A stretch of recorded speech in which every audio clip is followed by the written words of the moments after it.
ce parcours de vie particulier amène des questionnements particuliers et entre pairs, on peut s'embarrer, se soutenir et partager ces pistes de solution.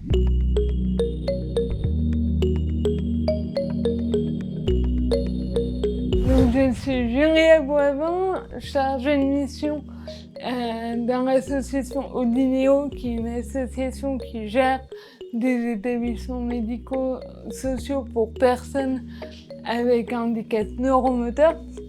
dans la région Auvergne-Rhône-Alpes, Jura et Ain. Et je suis donc chargée sur les sujets d'autodétermination, de pérédance et de participation citoyenne. Et puis à côté, je suis consultante formatrice indépendante sur ces mêmes questions dans le médico-social et puis aussi un peu dans le champ du monde de l'entreprise. L'autodétermination, c'est pouvoir dire pour soi, pouvoir choisir des éléments dans son parcours de vie. Alors, on a fait un focus sur les personnes dites en situation de handicap, mais finalement, ça vaut pour nous tous, d'autant plus que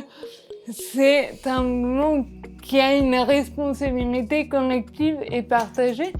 et qui peut venir interroger aussi notre place en tant que citoyen, notre participation citoyenne. La pérédance, ça va être une fois que je me connais, une fois que je suis au clair sur ce que je suis et que j'ai valorisé mon expérience de vie, que je l'aperçois autrement, je vais pouvoir la partager à d'autres qui vivent ces mêmes situations. Donc ça peut être aussi bien des personnes dites en situation de handicap que des parents proches de personnes en situation de handicap, parce que voilà, ce parcours de vie particulier amène des questionnements particuliers et entre pairs, on peut s'embarrer, se soutenir et partager ces pistes de solution. Donc, sans idée pour promouvoir l'autodétermination et la pérédance, c'est un livre qui a été co-dirigé avec Marc Blanc, donc qui est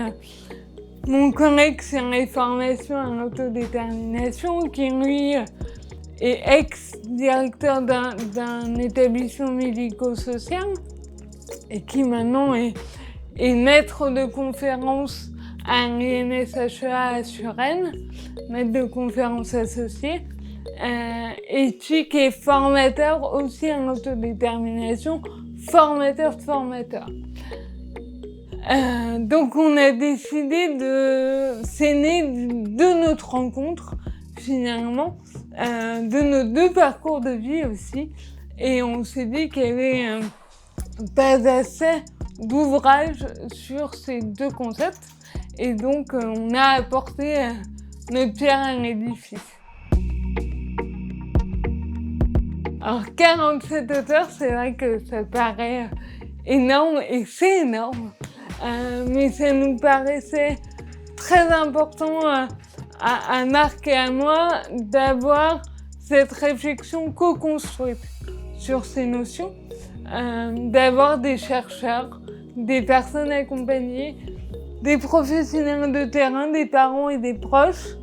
des points de vue aussi plus institutionnels, pour finalement convoquer toutes ces réflexions, toutes ces pistes d'action pour dessiner un peu un état des lieux de ce qui se fait, état des lieux qui est loin d'être exhaustif du tout, mais en tout cas voilà, lancer la réflexion avec tous ces auteurs contributeurs.